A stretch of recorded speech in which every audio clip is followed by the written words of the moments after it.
Okay, my name is Delores, and I have daddy issues. There, I said it out loud and on purpose. Okay. And y'all, for a long time, I would have rather swallowed those words than to say that out loud. Because daddy issues gets thrown around like it's an insult, not like it's a wound. But that's exactly what it is. But it gets used to clown women. But when I say I have daddy issues, here's what I really mean. I mean that my relationship with my father shaped how I see myself. That my relationship with my father shaped what I tolerate. It shaped who I choose. It shaped how I feel in my own skin. I thought I'm being too sensitive, too needy, too guarded. But what I didn't realize is that those were survival skills. They were skills that I picked up as a daughter who just wanted to feel safe, who wanted to feel seen, and who wanted to be loved. And I just know, like, I can't be the only one who's ever felt that tension. And maybe it's you. Maybe you have felt the same thing where you look grown, you handle your business, you show up for everybody.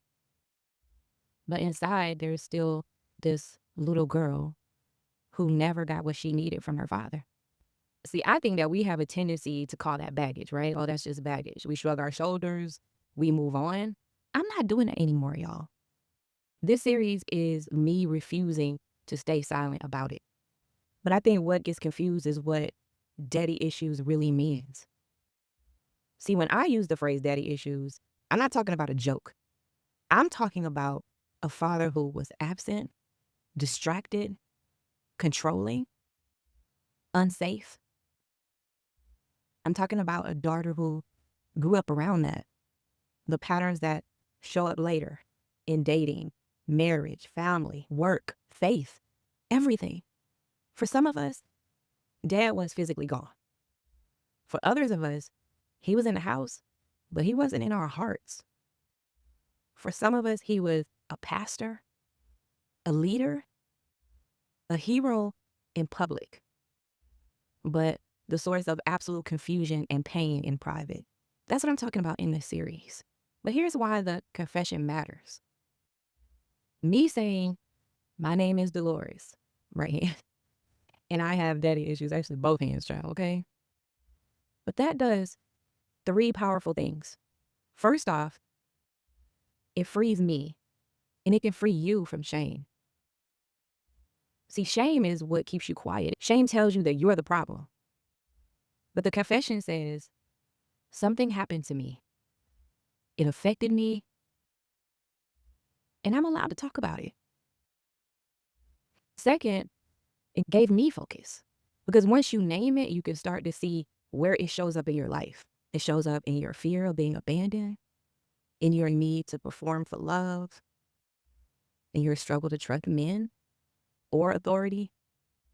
And it shows up in your anger, the anger that you were told to bury, but it only gets buried inside you. And thirdly, it opens the door for healing, true healing. You can't heal a wound that you pretend doesn't even exist. And you can't break down a pattern that you won't name. And y'all, I promise you, there was a time when I thought healing meant just pretend that it's over, right? But now I know that healing starts with telling the truth first. Even when your voice shakes, tell the truth. And what I've experienced and what I now can show you is tackling your daddy issues. In this series, this is what we're going to talk about, and we're going to walk this out step by step. I'm not speaking at you. I'm walking with you as a daughter who is still doing this work. Still doing the work. You'll always be doing the work. The first stage, tell the truth. Tell the truth about your story. Like, it starts with you just being honest. What did you actually live through with your father? What did you need that you didn't get? What did you see, hear, and feel that you were never allowed to say out loud? I felt guilty, y'all. I felt guilty for even thinking that my father hurt me, let alone acknowledging the fact. But just even thinking of it made me feel guilty. The narrative was, he's a man of God. He did his best. Honor your father, respect your father. Meanwhile, my inner world was collapsing. And I'm just wondering, what other daughters out there have felt disloyal just for admitting that their dad failed them? That he failed you in some areas. But in this space, sis, you got permission to tell the truth without editing to protect anybody's image. Stage 2 is connecting the dots. Connect the dots. Once you tell the truth about what happened, then you start asking, where is this still living in me? And I believe that the tendency for us is to separate family stuff from relationship stuff, from work stuff. Like they're all on different planets. Like they're not all connected, but they are connected, very much connected. So here's what you ask yourself now. Who do I turn into when a man pulls away from me? Who do I turn into when an authority figure raises their voice? Who do I turn into when I feel misunderstood? And for a while, I kept saying, men are the problem. But I never asked, what did my relationship with my father teach me to expect from men in the first place?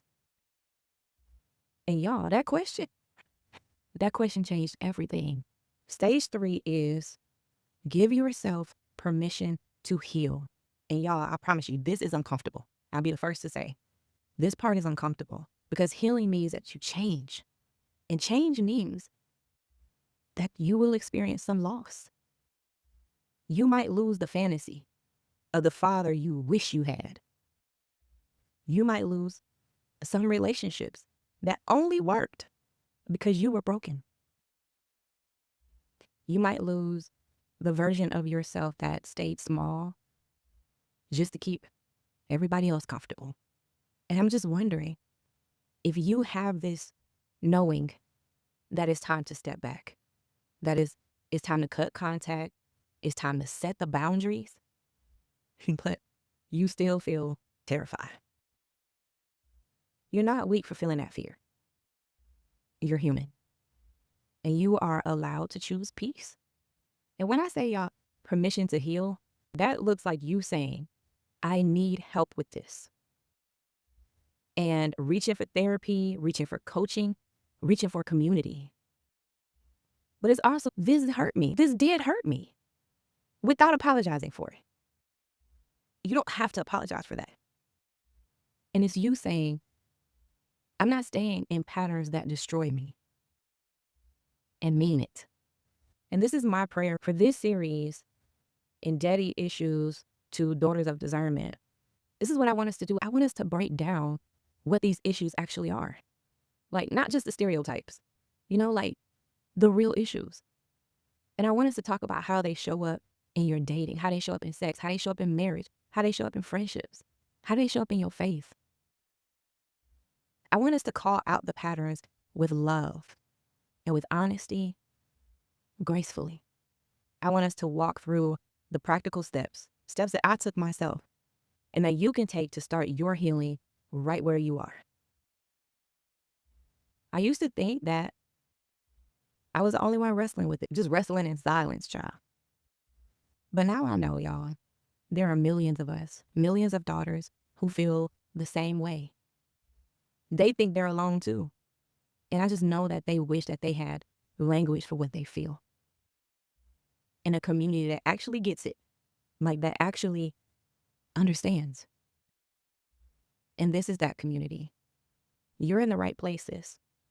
My name is Delores. Both hands, I have daddy issues. It's not a punchline, it's a starting point. And if you're ready to tell the truth, then stay with me through this series and in this community. Let's walk this out together, y'all. One episode at a time. In the comments, tell me what hit you the most and share with a daughter who needs to know she's not crazy. She's discerning. I love you, and remember, you are important to me. I need you to survive.